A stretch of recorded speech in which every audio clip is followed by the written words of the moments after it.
Mental Health Monday on Radio City Talk with Mick Coyle. Radio City Talk. And welcome to Mental Health Monday, another Monday. My name is Mick Coyle. You're with Radio City Talk. Thanks for checking us out today. Got another great guest lined up on the programme today.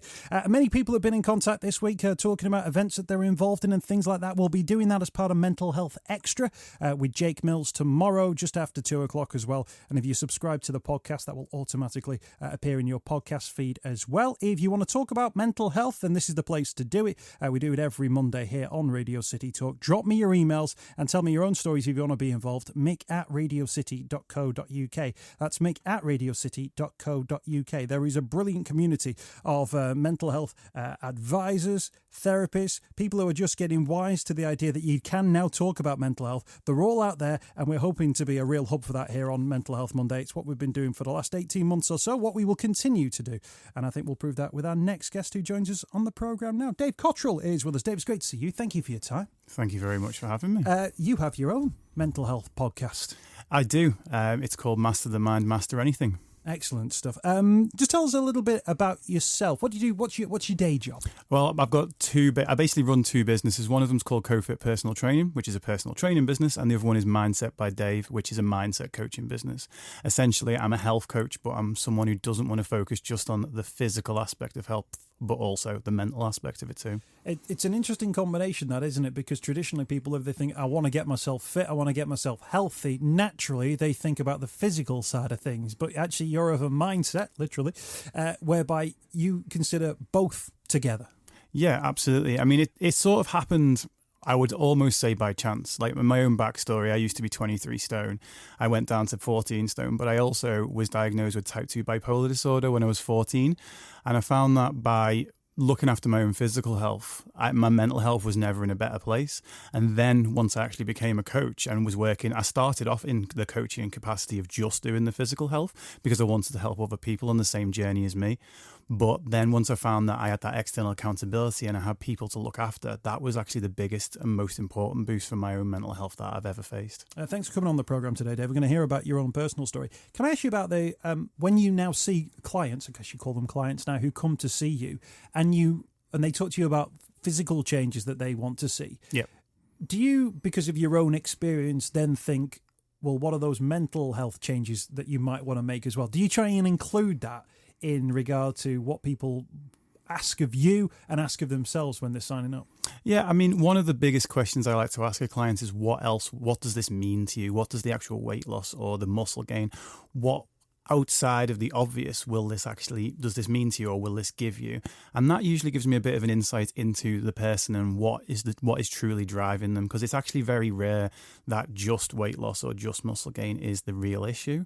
And now I think I'm known for specifically working with the mental health side of things. So I deal with a lot of people who actually come and say, look, I have anxiety or I have depression. I don't want to be in a busy gym environment.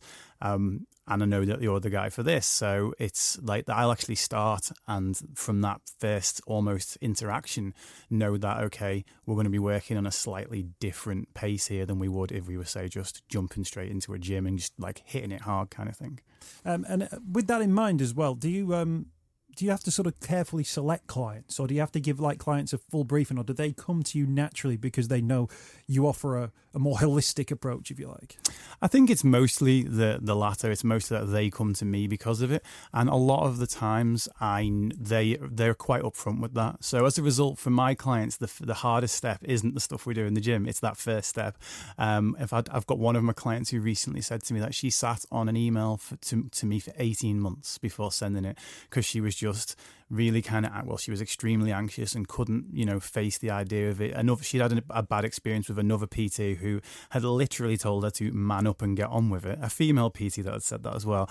And that had put her off the gym for sort of this long period of time. So when she came to me, that was it. She'd been waiting around to kind of send this email. And I guess that is one of the biggest problems is making that first step, because there's so much motivation out there for people who are already motivated. But for the person who's, anxious, depressed, stressed, it's making that first step is terrifying. Because I wanted to ask you about that from a personal trainer point of view. This idea of, the drill sergeant whereby if you have any expression that you want to be a bit healthier than you currently are, then you suddenly need to be able to run, 10K in less than 15 minutes. And if you don't, a man will shout at you that you're a maggot. Either you're pathetic or you're a worm or you'll never make anything of yourself, or if you go to a spin class, and after 25 minutes of an hour class, you feel like you want to die, and someone's going to throw you back on the bike until your legs fall off, or things like that. I think that culture, or the idea of that culture, can genuinely put people off the idea of going into those sorts of environments. And I think it's one of the reasons why setups like Couch to 5K have been so popular. Because there's almost an acceptance of there's no bottom level. Doesn't matter at what stage you're coming in. It's about personal improvement, and it's about you getting on board with that. But in that regard, I guess many people might not seek to make those physical changes because they're worried about that culture, that they won't be able to keep up with that. And actually that can hold people from making those changes, from getting fit, from getting healthy. And that can have its own repercussions itself. Absolutely. I mean, the expression "go hard or go home." It's like, well, what if hard for you is actually standing up from the couch 5 times? What if going hard for you is making that first email to someone who you are terrified is going to judge you? I mean, I'm not here to say that any other personal trainer's way is right or wrong, and I don't particularly think my way is any more right than anyone else's way. I just think it's different because, as you've said there, those people, I've had clients that have said to me, in fact, I've had clients that want to go for Army or Navy selection, and they're like, "Can you be a bit more mean to me?" And I try it for about 10 minutes and I'm like, that's just not me. It's like, but some people need that, and that's fine, because each one of us has our own capacity about what we can take. And it's like, it's what, the whole go hard or go home. It's about your hard, and your hard might be someone else's easy, and your easy might be someone else's hard. And it's understanding that every single person is an individual. Tell us about yourself, if you can. You mentioned weight loss. Yep. And the amount of weight that you lost. You got up to 23 stone. You're 23 stone 6, to be specific. And what age were you then? I was 24. 24 years of age, 23 and a bit stone. Yeah. At what point was weight becoming an issue for you?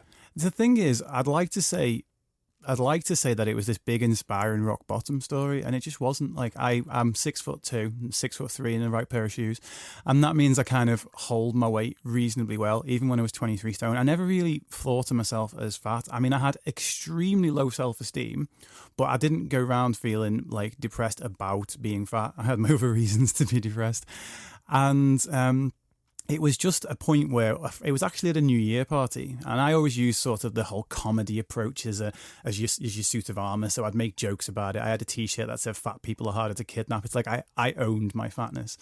And then one New Year, one of my friends turns around to me, and we're about 7 drinks in by this point, and he's like, "Right, next New Year we're gonna take our tops off, and we're gonna lose as much weight as we can between now and next year. We'll take our tops off, and then the person who's improved the most will get £500 off the other person." Or it might have even been 50 quid. I can't even remember. It was never paid out. But because I was nice and kind of a few drinks in, I was like, "I'll take my top off now. I don't care," and all the rest of it. But then I started it after a few weeks later, and he was about 2 stone overweight, and I was about 10 stone overweight. So I was like, well, I'm guaranteed to win this, because the biggest improvement is a very subjective term. So I thought, it's almost like I had the most to lose, so therefore I had the most to gain. And that was how I approached it. And I started losing weight quite rapidly. I lost 3 stone in the first 3 months. And in that run, I went down 6 stone in total over the course of about 6 to 8 months. And basically, that was, I said, I was never bothered about my weight, but I had seriously low self-esteem. I wasn't the type of person that people gave compliments to. And I found myself in this position where suddenly everyone was like, "Oh my God, you look really great. You look fantastic. What's the secret? What's this?" All the rest of it. And the secret at the time was really, really silly, which was just eat less and move more, which sounds really common sense. But until you've already ate less and you've already moved more, and now you even need to eat even less and then move even more, and it becomes an obsession. And it was a point where I was just unhealthy. I was physically healthier, potentially. I was probably less of a diabetes risk or whatever we want to look at health markers, but mentally I was drained. I'd do a 10K race and then I'd go home and my family would be having a barbecue and I'd just sleep through the whole thing because I didn't have enough in my system to replenish and recover from all the excessive work that I was doing. And I guess at the time, people would have been going, "Oh, looking great there, Dave. You're looking really well." But all the while, you were thinking, "Well, I don't feel any better," or "I can appreciate there might be long-term benefits to this, but it hurts at the same time." There was somebody I saw on social media a couple of weeks ago, and they were talking about the fact that weight and well-being are always perceived to be the two things. And there was somebody who was doing a photo shoot, and someone had shown, "Oh, look at you! Don't you look amazing in this particular photo shoot that they were?" And they were saying, "Yeah, but I remember that day where I couldn't get out of bed in the morning to get there. I felt terribly unhappy throughout the entire photo shoot. I was desperately sad. I went home and I cried myself to sleep that night." But that's the thing that you then look at and go, "Don't you look wonderful? Aren't you great?" And actually, that's what we're talking about. The physical and the mental health working together is when you get the real benefits. Yeah, absolutely. I mean, like, I went down to 14 stone 2 at my lightest. I was doing Muay Thai, and my instructor said to me, "You can fight when you get to 90 kilos. I like external influence. I like goals that are set by an external source. I'm good at remaining accountable to others, much better than accountable to myself." And so he said that. But the thing was, I wasn't happy at 14 stone, and I'm about 17 stone now, and I'm way happier. Like, my mental health's never been in a better position. I mean, on my bad days, I'll still argue the opposite, but if we look at the big picture, I've never been in a better position. And it's like, there's a big thing. I wrote a video about 2 years ago called "It's Not Just About Losing Weight." And a lot of people, they want weight loss because they expect weight loss to be this big sort of cornerstone of health. And really, it's like, okay, as I said, when I start with a client, it's like, what is it for? Is it because do you want to feel more confident? Did someone put you down about your weight? Do you want to kind of stick it to them? It's like, do you feel like you can't go to the beach, or do you feel like, you can't go to a party or whatever it is? What is it that you're trying, do you think you're going to be happier when you get there? Because unfortunately what happens, and what happened to me, was I did get there and I wasn't any happier. Now, when you've got the thing to focus on in front of you, saying, "I'll be happy when," which is another way of saying, "I won't be happy until." But if you say, "I'll be happy when I get to 14 stone," and I went in and got in the ring, I did that fight. And then the next morning I was like, right, now what? So now when I feel sad, now when I feel down, I can't hide behind the idea that it's my weight that's keeping me down. So now what? So I really want to help anyone that is thinking about it this way to say, right, well, what do you really truly want out of life? What is, the motto of my mindset coaching is the master the mind, master anything, which is the name of the podcast. But before that, it was called Your Progress is Our Passion. And progress in whatever area of life has always been what I wanted people to achieve. And it's like, right, what does that look like for you? What is your progress? Not somebody else's progress. Not what Instagram tells you it should be. Not what Love Island tells you it should be. What is your progress? I think we had a little bell in the corner for when somebody says something really profound. We should ring it. And we've just had one of those moments on Mental Health Monday. That phrase, which I think everybody knows when they say, "I'll be happy when," where they'll be like, and people will say, "How are you getting on at work?" And you're like, "Oh, happy when I get through the summer. I'll be happy when I've got through Christmas. I'll be happy when And it's that thing of that idea of you make a decision to delay your happiness, or you close the door to happiness until a moment that you've set in the future arrives. Just creates a period of sort of profound misery out of a decision that you've made. It's quite, but we do it all. I'll tell you what. It's Wednesday. How are you? "Oh, I'll be happy when it's Friday." Of course, people will be happy when it's Friday. But this idea actually was, I'm not going to be happy until that point. And when that Friday comes, that's when I'm going to feel happy. It may well be that you are, but then, as you say, you may also have a thing where Friday was great, but then you feel a bit ill on Saturday, and then suddenly that moment was too fleeting to really get any enjoyment out of. Yeah, I mean, I think I've one thing that I kind of often push people towards is I've made this video called "You Are Enough" about a year ago, and it says people often get stuck in saying they'll be happy when I have a better job, when I find my soulmate, whatever, when I lose weight, when whatever it may be. And as I said before, what you're truly saying there is, I won't be happy until I find my soulmate. Now, people get confused with the idea that being happy and being content in who you are right now and feeling good enough as you are right now is going to switch off your ambition. It's like you're either got to be happy, you can either be happy or you can be ambitious. You can't be the two at the same time.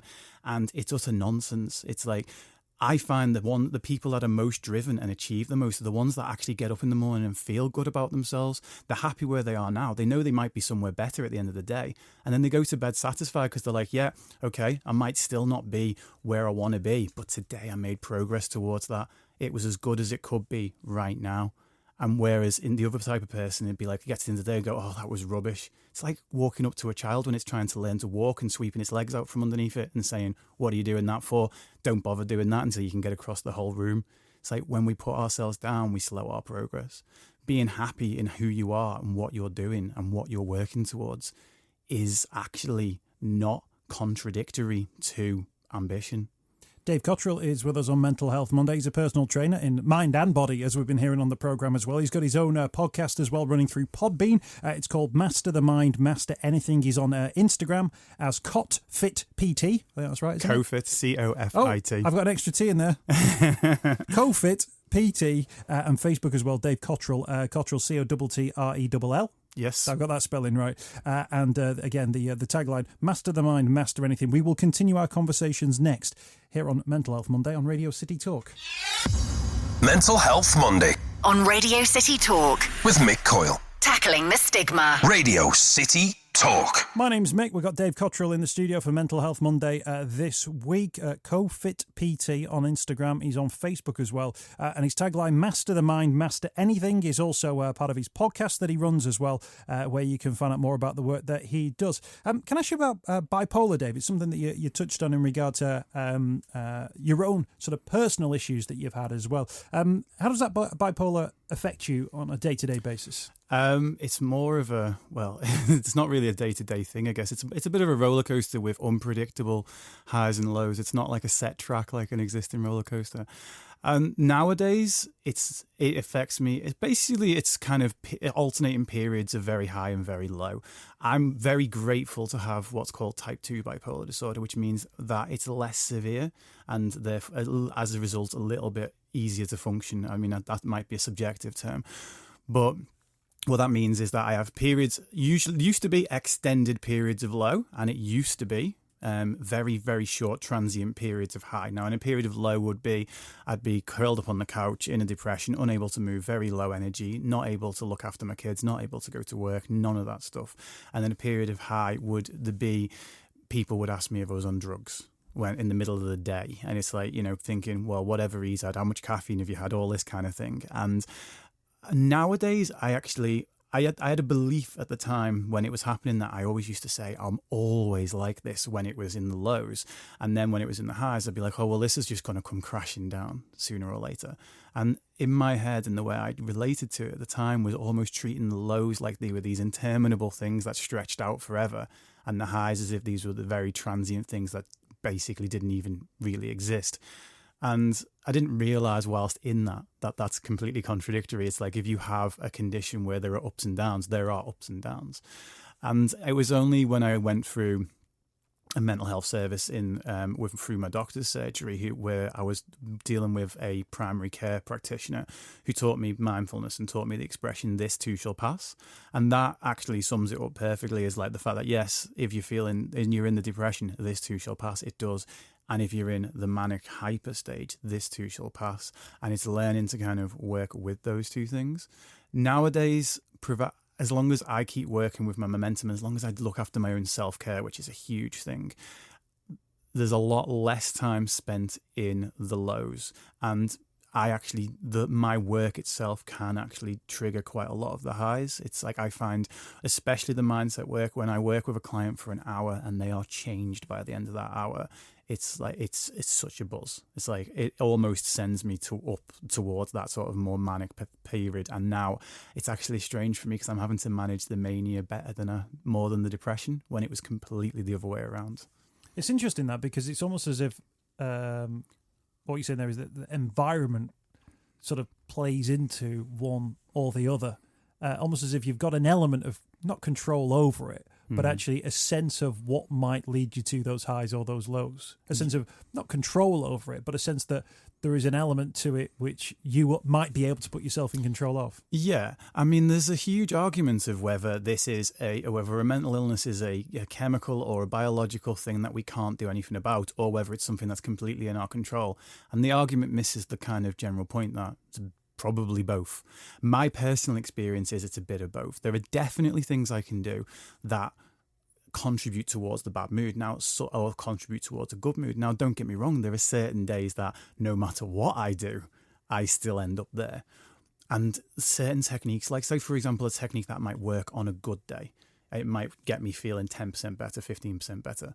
On a bad day, it might only get me feeling 1% or 2% better. But I've got to stand back and say, well, that 1% or 2% is better than zero.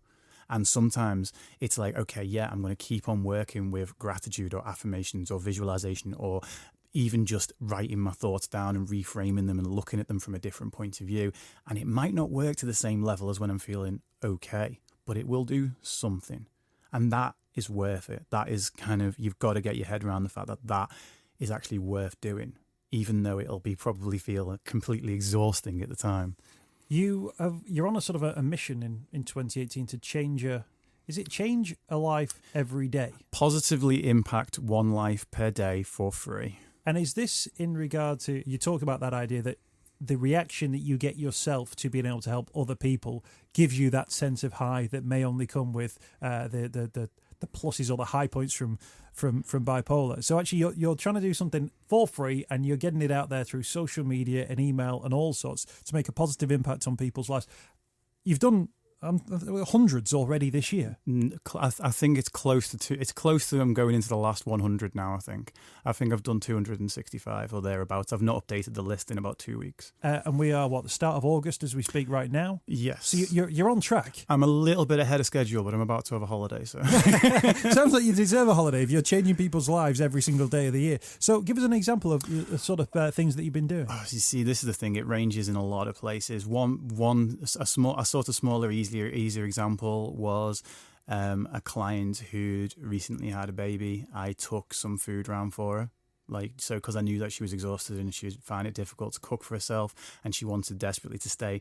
I told her that she didn't have to stay on a plan at that point, obviously, but I took some food round for her. I do Tough Mudders with my physical client team, and I took a load of them out as a surprise to Total Ninja in Manchester. I just basically said to them, meet me at 4:00 with your trainers on, and they didn't know what they were doing. Those are the sort of nicer, easier things, but it's been working right the way up to a lot of one-to-one mindset conversations. So my personal training sessions, I've done one-to-ones there for free.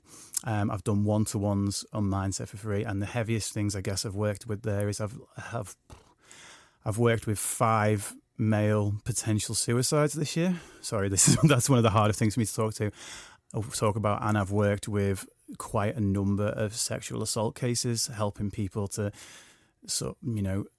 change their mindset around that, like helping them towards feeling better off the back of that. And then there's 2 people that I decided that 1 hour of the time just wasn't enough, because I love doing this type of thing. So there are 2 people that I've been training completely for free all year, and so once a week I see them, and they come and see me for an hour of personal training. And yeah, it's kind of like a selfless act, but then I get a sense as well that you're doing it for yourself as well. That's the idea. There's no such thing as a selfless act, but you feel a benefit to doing that. Yeah, absolutely. I mean, I don't think. Yeah, I would say it's more selfless than selfish, maybe just. But no, I would also absolutely agree that, and you know what, it's something I would actually recommend some of my clients, particularly the ones that have depression, or the ones that feel ineffective or feel like they've got no purpose in this world or no place, is actually doing selfless acts is one way of saying, well, actually, you know what, I can help somebody else. I've had clients that I've got them to a position where they can then go on to tell their story of mental health and empower other people. So actually doing these things, it's a knock-on effect. I like to think of it, and this is actually going to be the first time I've talked about what I'm doing with A Life a Day next year, anywhere, including not even on my own social media, but I plan to run this for at least 3 years. And in 2019, I'm going to call it A Life a Day Pay It Forward, where the rules of A Life a Day now are it's completely free. I will not sell. I haven't sold to anybody off of it. Some people, if they ask me about what other services I offer, I say phone me a different time. I won't on that call. It's not to get you into a funnel. And the second thing is it's completely confidential. So I can't share all the success stories that I really want to, which would be amazing to be able to do so, but I completely honor their confidence. But next year there's going to be a request. It's going to be the only request, and only a request, not a demand, is that the person I speak to, each one of the people I speak to, because I'm hoping to speak to another 365 people in 2019, I'm going to ask them at the end of it to pay it forward, to go and do something nice for someone else. Because I believe in karma in the practical sense of it. Whether the religious sense of it or spiritual sense of it is there or not, I have no idea. But the practical sense of it is if you do something good for somebody else and that inspires them to go on and do something good for somebody else, then it all kind of works its way around and there is more positivity out there. No, absolutely. It's hugely commendable as well. And actually that idea of paying it forward is kind of a long-standing idea, but actually to do it within the mental health field or do it within the field in which you're speaking as well will make a difference, because I think it's about growing a community. Yeah. I think it's about growing that idea that help is out there. I found it and you can find it and it might come and find you as well. Yeah. Plus you can seek it and it'll, and you can track it down yourself as well. And it wises people up as well to the opportunities that are there, and it can come in all different forms as well. That it might be, personal trainer, the mindset stuff from yourself, from somebody else. It might be, a bit of shopping that you go and pick up for a neighbour, decorating, painting, whatever it might be as well. And that improves everybody's well-being without ever talking about bipolar or mental health. You're actually just talking about society. We're talking about society. We're talking about community, sense of self-worth, and actually seeing worth in yourself. What can I offer to other people? Yeah, and that actually, funnily enough, leads into the 2020 version of it, which is called A Life a Day, It Takes a Village, where the idea is that I actually try and get people over the next 18 months that I'm dealing with, some of them to commit to doing multiple of these, so not just passing it on to one. If I can get other people to commit to doing 365 of them, then I will do it. I don't know quite how much I'll be able to get people to commit on that one just yet, but that's the idea, is that I believe there is so much good stuff happening in mental health. There are so many great things out there. As I've been doing this, I've come across so many other people, and since I've been running the podcast, you just come across so much great stuff that's out there, but just nobody knows about it. And I genuinely believe that by bringing a lot of people together who are all on the same mission, that we can totally change the face of mental health in the UK. Where can people find out more information about the work that you're involved in and the podcast itself? So the podcast, I think if you just go on iTunes and search for Master the Mind, Master Anything, or on Podbean. On Podbean, it's still under the old address, I think, which is ypop.podbean.com. So ypop for Your Progress is Our Passion. I would say the two best places to find me and find anything about me is facebook.com/mindset by Dave, or Instagram, which is @CoFitPT. I do have a thing called a Mindset Minute, 4 days a week on Instagram. So it's a minute of mindset topics on video, chatting about that every single day, talking about technology and how we use it at the minute. And I basically reply to all my direct messages, unless they are, please like my page for 7,000 more followers. Sometimes I even reply to them, ironically. But yeah, the Instagram page, which is @CoFitPT, so COFITPT. And then if you want to just email me, if you want to be part of A Life a Day, then dave@cofitpt.com is the way to get hold of me. And if you just put the subject A Life a Day, I will, and you want an hour of my time for a call, or if you're local to sort of the Southport area, you want to come and stop by and use the gym for an hour and just chat about your mental health or chat about your physical health, then just basically drop me a line and we'll get it sorted. Brilliant. There's loads of information there. If you download the Mental Health Monday podcast, you can listen back to that over and over again to your heart's content, get all the information. And if it's useful to you through the social media or speaking directly to Dave, we'd urge you to do that. Before you go, one last question. When we talked at the start about people going to the gym, maybe feel intimidated about the idea of getting themselves sorted from a physical point of view, is there a mental health equivalent of that people feel a certain way about themselves and aren't even prepared to begin with tackling some of the issues that they face? I would say almost certainly. I ran an event called Me Again recently, which is all about stress, and I thought, this is it. Not everyone's willing to put their hand up and go, I have anxiety. But a lot of people will stress. There's not as much stigma. There totally is. Like, a lot of people did not want to come to that event because they've come to my general mindset ones before, but the actual stress event, which I personally thought had much more highly targeted information, which would have helped everyone in that room. And I put a bit of feedback out, the request out there, to try and see why it didn't do as well as some of the other events. And so many people came back to me and said, look, I couldn't sit in a room full of people. First of all, a lot of them thought they were going to have to talk. And that's why with Hope Street, who I met you guys through, it's important with them. It's like, yes, you can just come and listen and get involved. There's definitely the first step, I think, on any journey, mental or physical, is always the hardest. And a lot of times people take a first step, what makes them even feel even worse. So they'll go to the A&E centre where they'll go and try and check in for mental health, and they'll be told that they have to go via the doctor, and they'll go via the doctor, and they'll end up with a 9-month wait for CBT or whatever it may be. There are many other things out there, and maybe you just took the wrong first step. There's so many people out there that are doing great things that you could be a part of and could help you. Dave, thank you for your time today. Thanks for joining us. You're welcome. Thank you very much for having me. Really appreciate you joining us. Dave Cottrell, our guest on this week's show. Like I say, the podcast will be available to download, and the video version as well of Mental Health Monday, which you can watch as well. Check out Dave via Facebook, Dave Cottrell, COTTRELL, CoFit PT as well on Instagram. And if you want to check out the iTunes podcast for his own podcast, Master the Mind, Master Anything, although as we heard, he's right across all the social media, and you can even reach him on the end of a phone. Dave Cottrell, I guess, this week on Mental Health Monday. If you'd like to be involved in Mental Health Monday yourself, you'd like to get involved in the programme, we would love to hear from you. Do drop me your emails, mick@radiocity.co.uk. That's mick@radiocity.co.uk. We do Mental Health Monday every Monday here on Radio City Talk. We'll have a mental health extra as well with Jake Mills from Chasing the Stigma tomorrow, where we'll talk about some of the issues raised on today's programme and give you some mentions as well with some of the events and things like that you've been involved in too. mick@radiocity.co.uk. And Mental Health Monday returns next week on Radio City Talk. Mental Health Monday with Mick Coyle.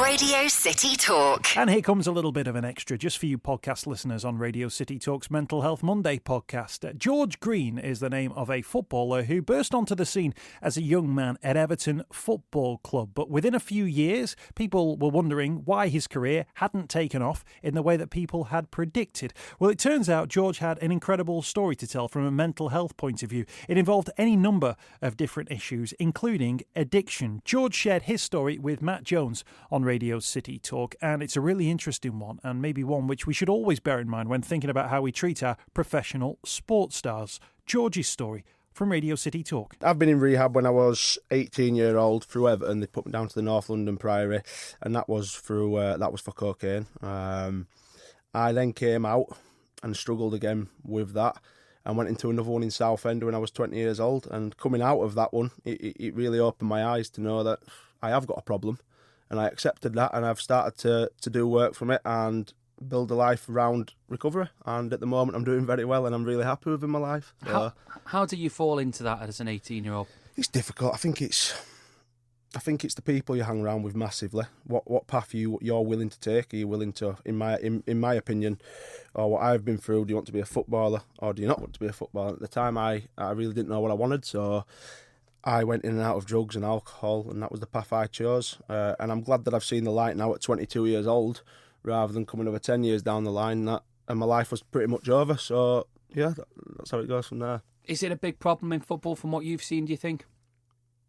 I think it goes on a lot more than what people know. Obviously, I don't think footballers are willing to admit that they have a problem. If they do have a problem, I think it probably would have to happen what I did at going so low to probably know. But I think it is. I think it is in football, and I'm sure, and I've seen it firsthand in football that people do have a problem with drinking drugs. Yeah. And in terms of your mental health, then, how did that all link up? I think I've struggled from a kid, and I knew I was different. I knew I didn't fit in, and Everton took me on to see a couple of psychiatrists, and they probably said the same. But it took persistence from me, from my family, to actually get a diagnosis. And it's taken 2 years through the NHS to get a diagnosis, but I finally got one, and I'm taking the medication for it, and it really is working for me. It's interesting because I remember when you were at Tranmere, we interviewed you after that game against Wimbledon, and for an 18-year-old lad, you were so confident, you were so bubbly, you'd scored that goal, so you were on top of the world, and you'd never think that all this was going on behind it. No, you can mask it, so that's just a first-class example of masking it, I was away from that. I was probably going out that night that you spoke to me. I was probably doing what I was doing and covering it up. But when the limelight's on you, you milk it as much as you can. You love that sort of limelight, and I guess that's what keeps you going. What was the lowest you felt then in terms of your mental health? Obviously, I've tried to kill myself twice, or not necessarily kill myself, but two cries for attention with 2 overdoses. And I think that was the lowest point. And I think that's when people knew then with me that George needs help, and we're going to do everything we can to get it. And my family, my girlfriend, football clubs that I've been at, every single one have been so supportive, and that's been brilliant that I've had that support. I know it must be very difficult to try and explain, but can you try and put into words what was going through your head when you did make those 2 attempts? I think it was on the back of taking drink and drugs, so that didn't help. Obviously, your mind's different when doing that. But I think it's in terms where not speaking out and talking to people. I think if I picked up the phone that night or the day before, then that probably wouldn't have happened, because I've got people around me and support around me where they'd have talked me out of it or said do something better or do something differently. But unfortunately, I didn't, and I got to that low point. However, for me, I think I needed to get to that point to then recover to the point where I am now. So. And we've talked about your football career as well. How do you think these two go hand in hand? Because you've said your clubs have been extremely helpful, but at the same time, do you think maybe being at Everton and then dropping down the leagues a little bit had an effect on you? Oh, definitely, because I was earning this much money and then I'd left to earn less money. My bills were catching up to me. I couldn't afford to pay my bills, so that wasn't helping. I had 1,000 friends when I was at Everton, and then when I left there, I had one friend.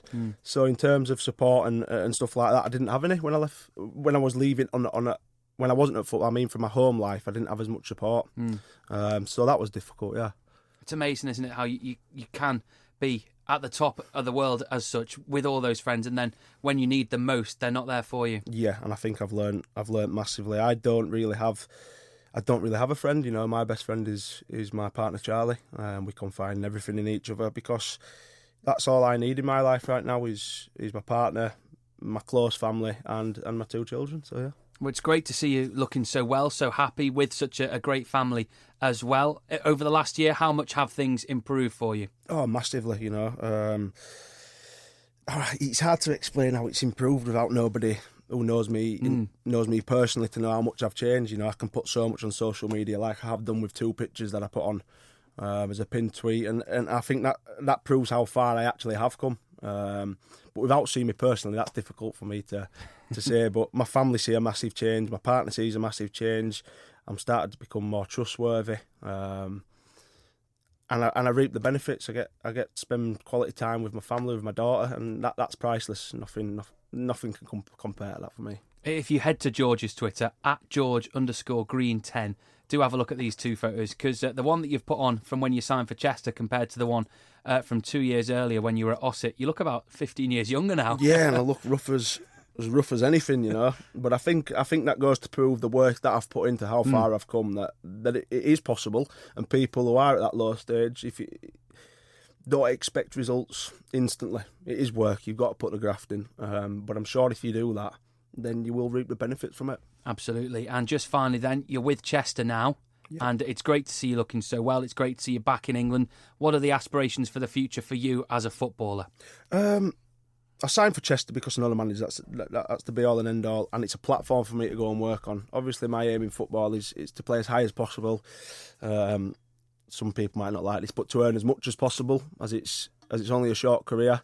So I'm there to say, use it as a platform. And I don't think Chester would mind me saying that. Use it as a platform to go and kick on properly in my career and play at a level that I deserve to play at. That's George Green speaking to our reporter, Matt Jones. Thanks for Matt supporting the show. Mental Health Monday, and the podcast returns next week. Mental Health Monday with Mick Coyle on Radio City Talk.